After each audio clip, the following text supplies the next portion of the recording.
Hi welcome to Sri Mallika's kitchen. ఈ ఛానల్ని ఆదరించిన ప్రతి ఒక్కరికి మా హృదయపూర్వక నమస్కారములు. ఇవాళ చాలా అంటే చాలా బెస్ట్ అయిన రెసిపీతోని మేము ముందుకు వచ్చానండి. చాలా అంటే చాలా బాగుంది. ఒక్కసారి ఈ విధంగా చికెన్తో ఫ్రై చేయాలి కానీ టేస్ట్ మాత్రం సూపర్ అండి.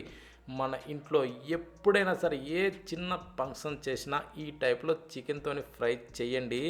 మన ఇంటికి వచ్చిన ప్రతి ఒక్క అతిథి కూడా చాలా అంటే చాలా బాగుంది, ఎలా చేశారు ఈ రెసిపీని అని ఖచ్చితంగా వాళ్ళు తిరిగి వెళ్ళేటప్పుడు అడిగి తీరుతారండి. అంత బాగుంది ఈ చికెన్ ఫ్రై. దీన్ని ఎలా చేస్తే ఇంత మంచి రుచి వచ్చిందో ఒకసారి మన కిచెన్లోకి వెళ్ళి చూద్దామా. దాని గురించి మనం చికెన్ తీసుకోవాలి. ఫస్ట్ నేనైతే ముందు చికెన్ తీసుకునేసి దాన్ని శుభ్రంగా కడిగి ఆ తర్వాత ఒక ప్యాన్ తీసుకొని ప్యాన్లో వేసుకున్నానండి. ఓకేనా. వేసిన తర్వాత దాంట్లో ఒక టేబుల్ స్పూన్ సాల్ట్ వేసేసుకునేసి ఆ తర్వాత చిటికెడు పసుపు దాంట్లో వేసిన తర్వాత ఇప్పుడు స్పైసీ తగ్గట్టుగా కారం కూడా దాంట్లో వేసుకోవాలి.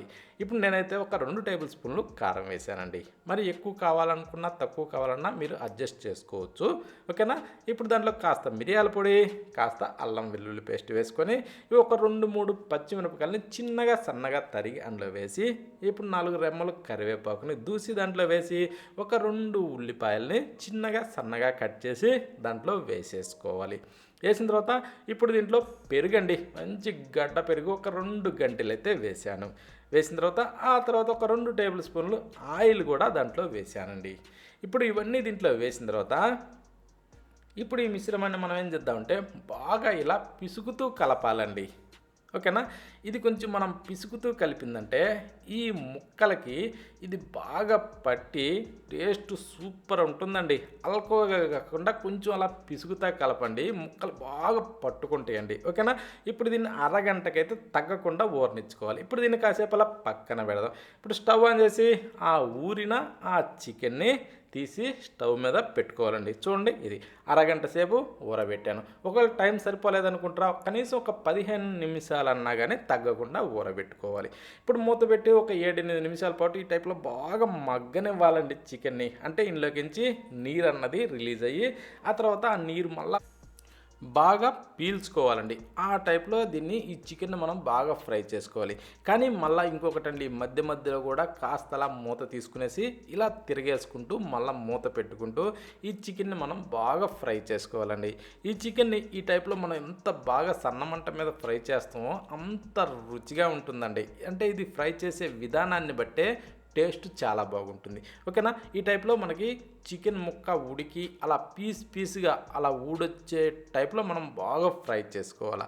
ఆ విధంగా ఫ్రై చేసిన తర్వాత ఇప్పుడు ఆఖరిని ఏం చేద్దామంటే టేస్ట్ చూసి సాల్ట్ కాస్త వేసేసుకునేసి ఇప్పుడు మీదకించి కొత్తిమీరని అలా చల్లేసుకుందాం.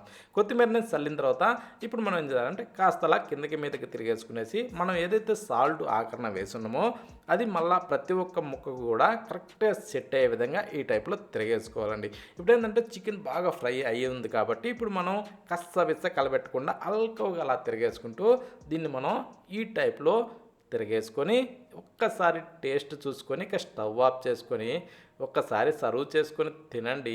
ఎంత బాగుందంటే అంత బాగుందండి. అంటే ఇది చుక్క ఫ్రై కాకుండా ఇలా జ్యూసీగా ఈ టైప్లో ఫ్రై చేసుకోవాలండి. ఇలా ఫ్రై చేస్తే ఏంటంటే వేరే కూరతో పని లేదండి. ఓన్లీ ఈ ఫ్రై వేసుకునేసే వేడి అన్నం కానీ చపాతీ కానీ ఇలా ప్రతిదీ కూడా చాలా ఇష్టంగా కడుపు నిండా తినచ్చండి. అంత బాగుంది ఈ చికెన్ ఫ్రై. కానీ ఈ టైప్లో చేసి మన ఇళ్ళలో ఏ చిన్న ఫంక్షన్ అయినా సరే ఈ విధంగా చేయండి.